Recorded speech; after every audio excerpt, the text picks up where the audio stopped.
मनपाचे bank of महाराष्ट्रकडे 87 lakh रुपये थकबाकी। मनपाचे बँक ऑफ महाराष्ट्रकडे जप्ती पथकाकडून खुर्च्या, टेबल, साहित्य जप्त।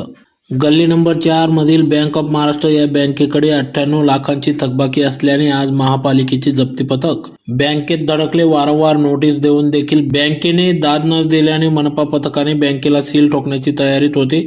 मात्र बँकेने या पथकाला कोणतीही दाद दिली नाही।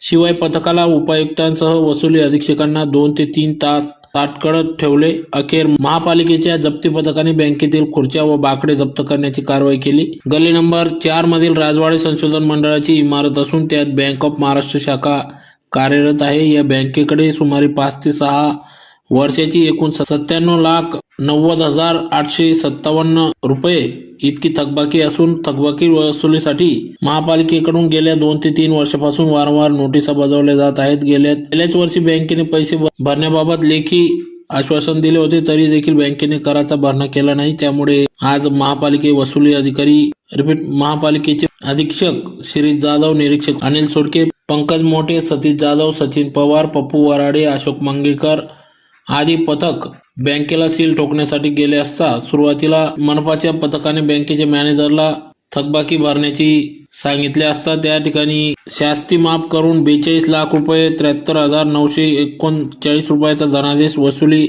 अधीक्षकांना देण्यास सांगण्यात आले। त्यामुळे मनपा आयुक्त स्वालिया मालगावे, शिरीष जाधव यांचे पथक धनादेशासाठी वाट पाहत थांबले, परंतु 2.5 तास उलटून देखील धनादेश मिळाला नसल्याने शेवटी या ठिकाणी महापालिकेच्या पथकाने या ठिकाणी बँकेतील खुर्च्या, बाक उचलून या ठिकाणी कारवाई केली।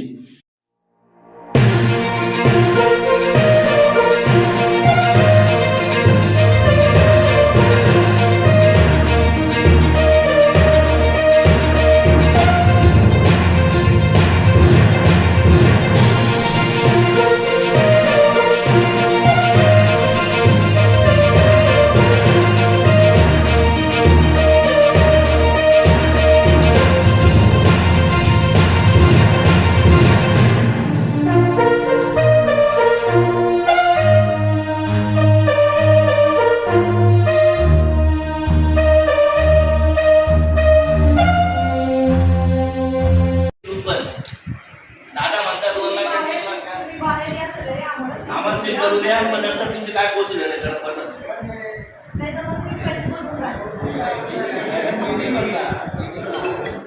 नाही। ओटीपी लेंगे हम 2 लाख 3 लाख का लेंगे, 97 लाख रुपए तक बाकी है।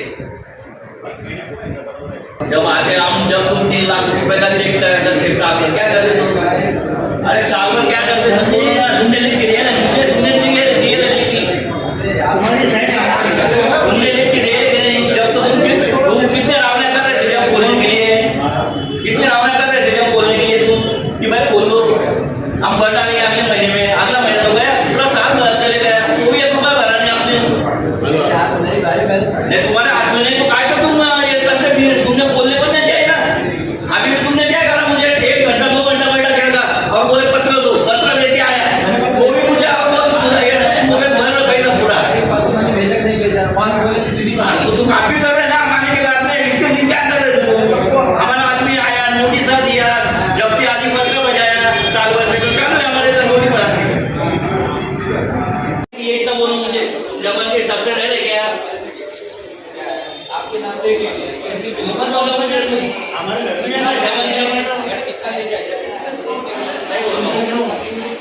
हमारी कार्रवाई करो, ये कारवाई करूंगा पुलिस को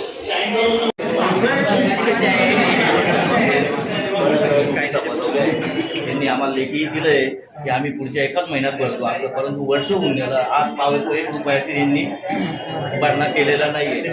वारंवार नोटिसा दिली। आता 8-15 दिवसापूर्वीही आमच्या निरीक्षक लिपिक यांना पाठवून त्यांना इंटिमेशन देण्यात आले की जप्तीची कार्यवाही होईल। ठीक आहे, आम्ही चेक देणार आहे। आज दिनात आम्ही कारवाईसाठी आलो असता सदर हे मॅनेजर कामात पैसाही भरणारी करत नाही व या कर्मचाऱ्यांना ताकीद दिली की तुम्ही बाहेरही निघू नका। सरकारी कामात अडथळा आणत असल्याने आम्हाला यांच्यावर सरकारी कामानुसार गुन्हा दाखल करायचा आहे। हमको है ना शासकीय काम में अड़थड़ा आया तुमने, ये मैं तुम्हारे नाम दो, मैं अभी दाखिल करता केस पुलिस लोगों के सामने बोल रहा मैं। धुळे महापालिकेतर्फे जप्ती पथक नेमण्यात आले आहे. धुळे शहरातील बऱ्याच मालमत्ता धारकांकडे मोठ्या प्रमाणात थकबाकी असल्याने सदर आयुक्त साहेब, अतिरिक्त आयुक्त साहेब व उपायुक्त मसवालिया मालगावे साहेब यांच्या मार्गदर्शनाखाली जप्तीच्या कारवायांची प्रोसेस चालू आहे. त्या अनुषंगाने आज दिनांक 27/3/2026 रोजी गल्ली नंबर 4 येथील राजवाडे संशोधन मंडळ यांचे भाडेकरी बँक ऑफ महाराष्ट्र यांच्याकडे 97,90,857 रुपयाची थकबाकी असल्याने व यांना वारंवार 2 ते 3 वर्षापासून आम्ही नोटिसा बजावत असून त्या नोटिसांना कुठलाही प्रतिसाद न दिल्याने आज आम्ही जप्तीच्या कारवाईसाठी इथे आलेलो आहे. परंतु त्यांनी आम्हाला शासकीय कामात अडथळा आणल्याने सदर कर्मचारी हे बाहेर निघत नसल्याने आम्ही जप्ती करू शकलो नाही. त्यानंतर आम्ही सदर जंगम मालमत्ता काही बँकेचे बाकडे व खुर्च्या जप्त करीत असून धुळे शहरातील तमाम मालमत्ता धारकांना कळवण्यात येते की ज्यांच्याकडे मोठ्या प्रमाणात थकबाकी आहे त्यांनी त्वरित धुळे महानगरपालिका कार्यालयात येऊन मालमत्ता कर व पाणीपट्टी कर भरावा व जप्तीची कटू कारवाई टाळावी ही विनंती. धन्यवाद. पुढील कारवाई काय होणार आहे सर? पुढील कारवाई आम्ही आमच्या महापालिकेच्या विधी तज्ज्ञांकडून मार्गदर्शन घेऊन तसंच पोलीस डिपार्टमेंटचंही मार्गदर्शन घेऊन पुढील कारवाई आम्ही थोड्याच दिवसात पूर्तता करणार आहोत.